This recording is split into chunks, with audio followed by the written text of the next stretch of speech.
Here are the 5 things that will improve your mental health the most. Number 1, spending time outside of your head. Spending time outside of your head is so important because the more you spend time inside of your head, the more thoughts your brain gives you and stories. And you're going to start believing those stories. And then you live your life through the lens of those stories, which means you don't live your life authentically anymore. You don't live your life based on your own choices. You live your life based on the constant narrative that the brain is giving you. And because most people are identified with that narrative, they don't even know that they're not themselves because they think they are their thoughts. This is why cognitive diffusion is so important, which from acceptance and commitment therapy is just the differentiation between you and your brain. This practice will give you an entire new life because you are not living identified by those thoughts anymore. You live a total new life because your whole reality is not warped anymore.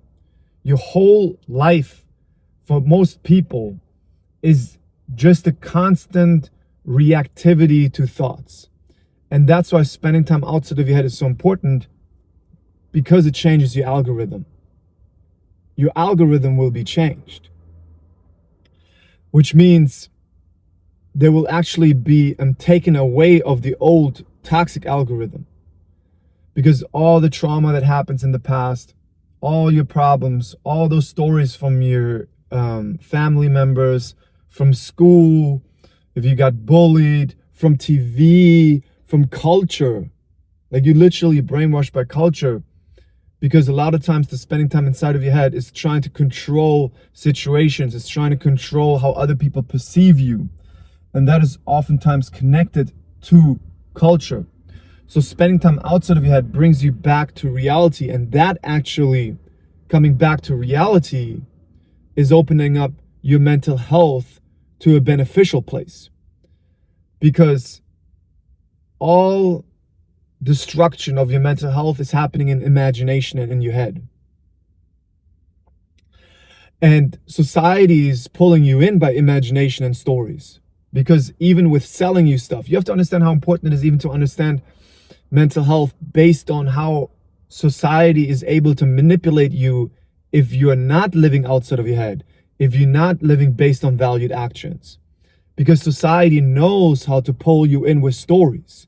Society pulls you in with religious stories. Society pulls you in with sales stories. Example, Alexa Mosey said, when you sell something to someone, tell them how other people would perceive them if they have the thing.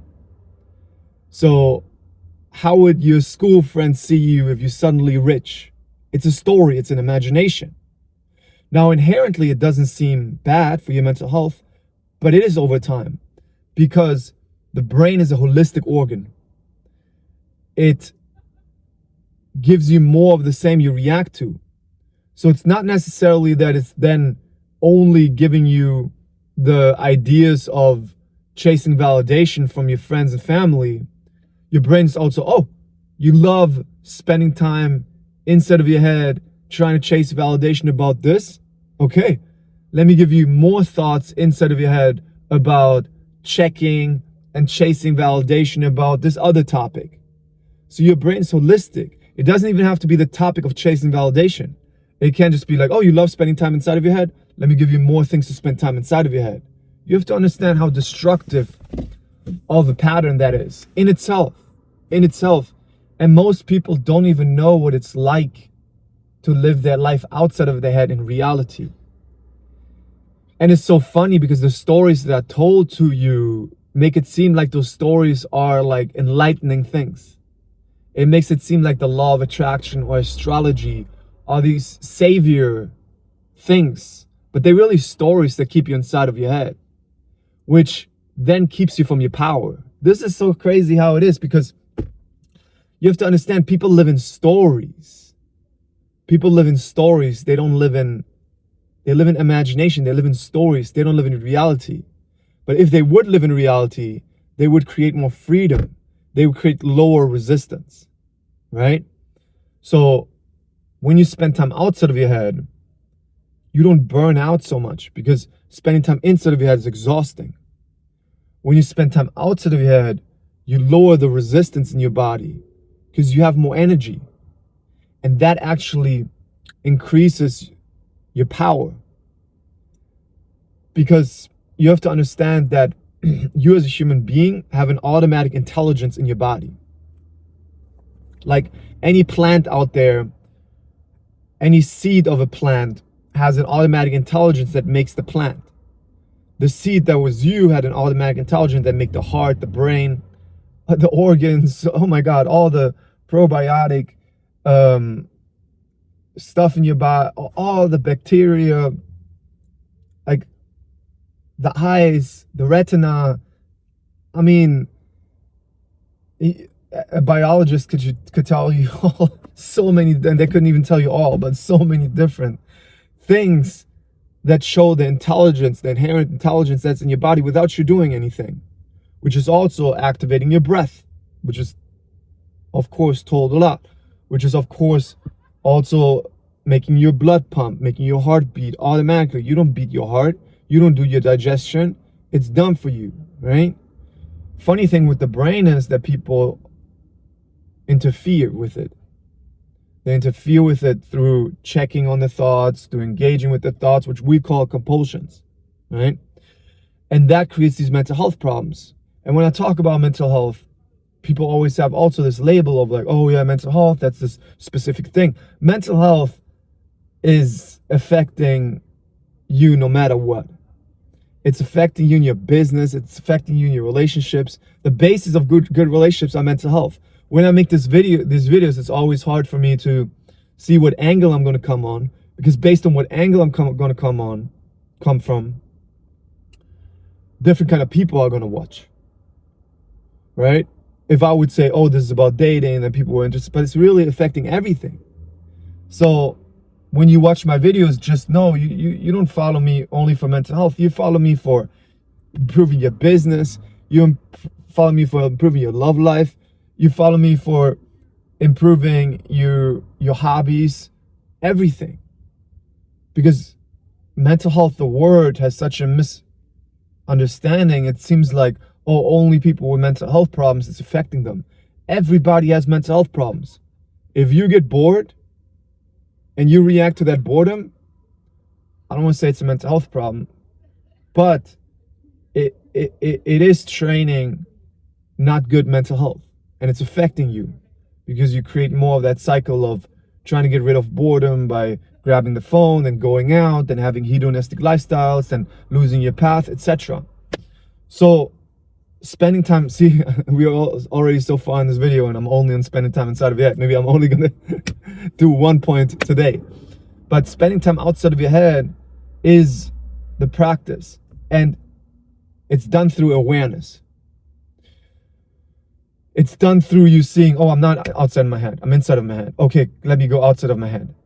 That moment, you're doing that through, and there's different ways. Some of my clients like the word focus. There's the no brain method out of my book, right? Where I talk about no brain, we're walking right now. No brain. Some people say focus. I want to focus. I want to focus. You can use different affirmations to get outside of your head. You can use different reminders, but it's really always coming down to shifting your attention. It's about attention and focus. So where do we want to bring our attention to? We want to bring our attention to the present moment of what we want to grow in life. What do we want to spend our time on? A great question. That's the power of question. And I teach this to my clients all the time. You can ask questions like, oh, how can I chase validation here? How can I make them like me? How can I make this person fall in love with me? How can I make this person write this business contract for me, etc. Or you can ask powerful questions like, what do I want to spend my time on? What do I want to grow? How do I want to support myself? What do I want to, this is a great question Mark Freeman always gives. What do I want to give to myself and what do I want to give to others?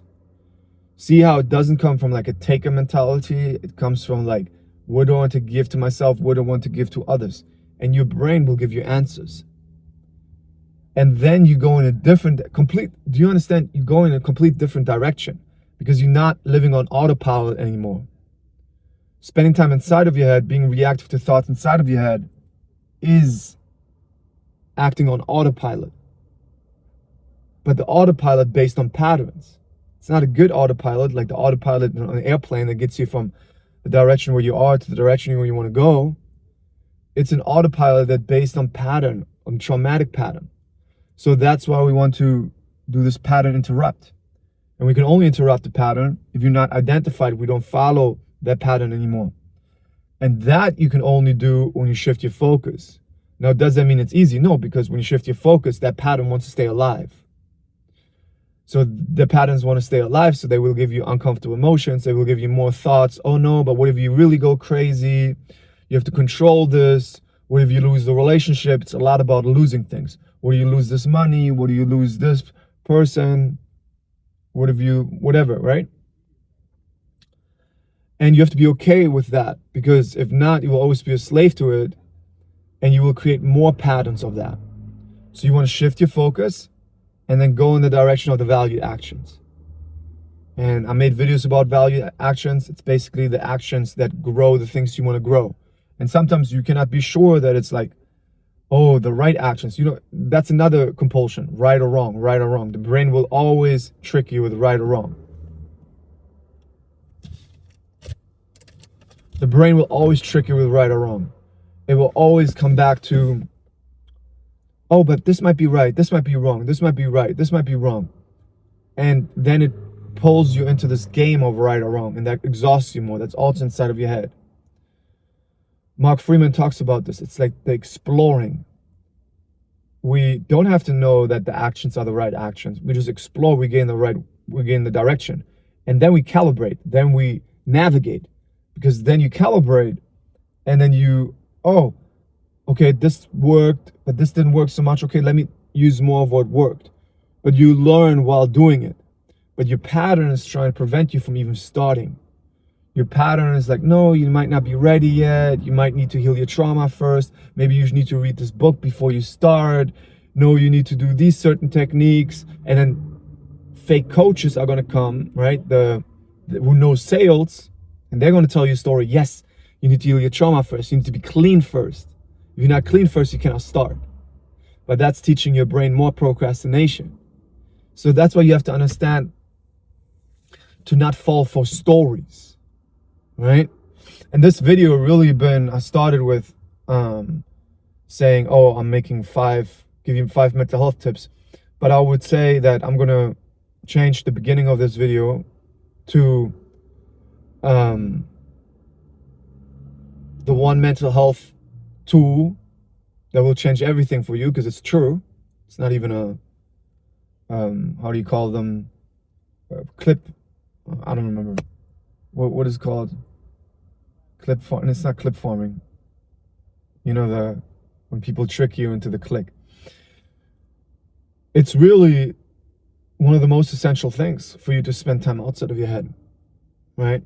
So practice that. Start from the beginning of the day. Be aware during the day when you're inside of your head, and then be like, oh no, outside of my head. That's a beautiful thing, because we only have to, and this is what I teach my clients too, because people are like, oh, do I have this compulsion? Do I have a checking compulsion? Do I have the relationship OCD compulsion? Do I react to jealousy? Do I have a controlling compulsion? Do I have a checking compulsion? Do I have a judging compulsion? You don't have to figure all of that out. You can make it really simple. Am I inside of your head, or am I outside of my head? And in this moment, because it's a moment-to-moment practice, and the more you stay outside of your head doing the valued actions, the more you change your algorithm.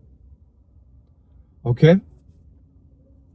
If you guys want to go deeper, check out my emotional fitness book. There you learn technique like the no brain method. You learn how to change from the emotional addictive engine to the valued action engine. You learn, oh, it's music.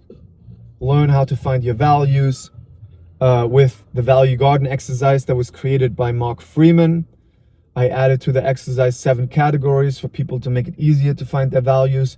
You learn how to do meditation that creates emotional fitness. Yeah, there's so many things in the book. I'm going to put it in the link in the description.